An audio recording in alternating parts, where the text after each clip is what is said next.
What's up, y'all? It's Brian, and this is the Unstuck sessions. Today, we're going to talk about the invention of breakfast. Interesting, right? Let's get into it.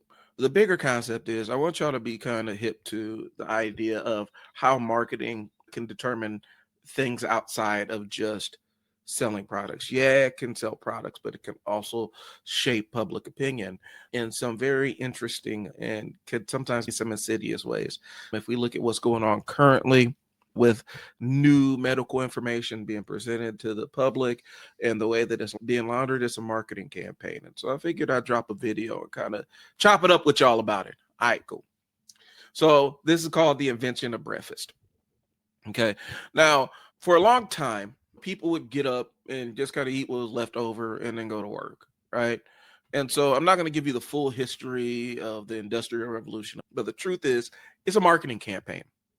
And so it's an example of how marketing can shape culture and not just sales. So in the early 1900s, most people in America just ate like what we consider breakfast, maybe coffee, a roll, some fruit, and bounce. You just eat what you could, what was available, and bounce out. Heavy breakfasts were for people that were like manual laborers or people that actually had to go out and put in work. We're talking about farmers or people that work really physical jobs, right? Like construction workers and stuff like that. And the thing was, bacon wasn't selling like the company wanted to. So the bacon lobby, what we would call a lobby, at this time it was Beech Nut Packing Company who sold bacon. They wanted to boost sales. So they brought in Edward Bernays. Now, this dude is the nephew of Sigmund Freud, and he's considered the father of public relations. So they hired him and they wanted to boost bacon sales. This is going to sound insidious, and it kind of is, but I want you to ride along with me.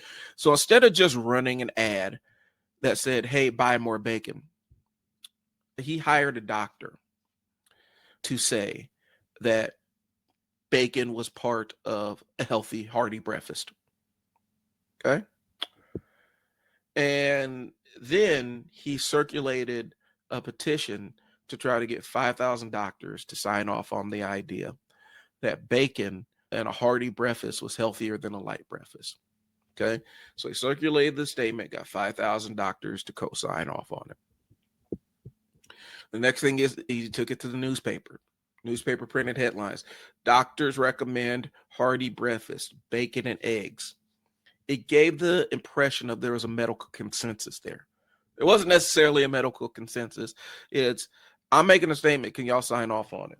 And this doctor's making a recommendation that we paid them for. And that's just how it rolled. But anyway, it gave the impression of this medical consensus. Families across America shifted their eating habits. And within a generation, bacon and eggs was the American breakfast. And then the cereal companies played into it, the orange juice companies played into it. And eventually we had this archetype of what a healthy breakfast is. Now, after the fact, we found out that there is a lot of gravity and weight towards eating breakfast as a meal to kind of fuel you through the day. And there's some health benefits or whatnot. But milk has kind of had a similar run too. So I'm saying that to say this. It wasn't necessarily a medical consensus that started this thing. It was an idea of a marketing executive. We're seeing that right now, where things that we consider to be medical facts are now being put out there, and we're trying to remarket our concept of health. I'm not going to get into the politics of it. Y'all know what I'm talking about. This is the mechanism of why it worked. The doctors gave that idea credibility. For better or worse, the doctors made it sound like it was a credible idea. It wasn't researched.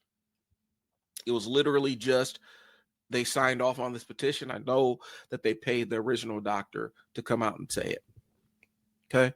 But the doctors, that 5,000 signatures of the doctors gave that thing credibility. And the message appeared everywhere. They flooded the market with it. It wasn't about bacon. It was about health and being a healthy American family. And as the mom and dad of American family, you want to make sure that your kids are getting the doctor recommended type of breakfast. All right. Here's the bigger idea. Marketing isn't just about selling what's already there. It can literally create what we consider traditions. Because without that piece of knowledge, if you didn't know that breakfast was started out as a large marketing campaign, you would assume that it just came from common sense. It was a marketing campaign. And other companies did the same. Like other companies played along and followed suit. The De Beers diamonds, like diamonds for engagement rings, right? Listerine, they invented the term halitosis to sell mouthwash. And I mentioned milk. A lot of these are based on lagging numbers or trying to launch a product or whatnot and get people to buy into it. And so what they do is they attach it to a tradition or another desire that people want. And then they say, if you really care about this person, you're going to buy them diamonds. And your breath is funky, you have halitosis. This mouthwash will cure this disease that we invented. And then, of course, all the got milk ads where they show the kid wanting to grow bigger and stronger. You drink some milk, you get bigger and stronger. Okay. So, what feels natural or tradition often has marketing fingerprints all over it. Okay. I want you to take this information as you will. And I just want you to be cognizant of what's currently happening in the political spectrum, in the political arena. Information that's coming out that's saying that it has is brand new medical information. It hasn't really been tested anywhere. And there's plenty of people that are criticizing it. And I think the thing that is different now than then is we have a faster turnaround for people that can come out and say, yeah, this is kind of BS. Healthy skepticism moving forward, I would say. But understand this, marketing isn't just about the product. It's not just about the product. You can build entire traditions and the whole country will follow suit. Okay. So next time you sit down to your bacon and eggs, remember you're not just eating breakfast, you're eating a PR campaign that started 100 years ago. That's the kind of power that marketing has. So it makes you wonder, what campaigns are companies starting now that are going to feel like traditions in 50 years?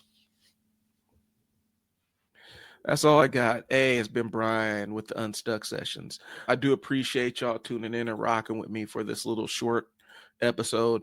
If you want to hit me up, you know how to reach me. If you need any consulting or anything, strategy work, that's what I'm here for. Or if you want to learn the ropes of marketing, I have a school community that I'm building out to teach people how to do their own marketing. I appreciate y'all's time. Thanks for tuning in. Peace.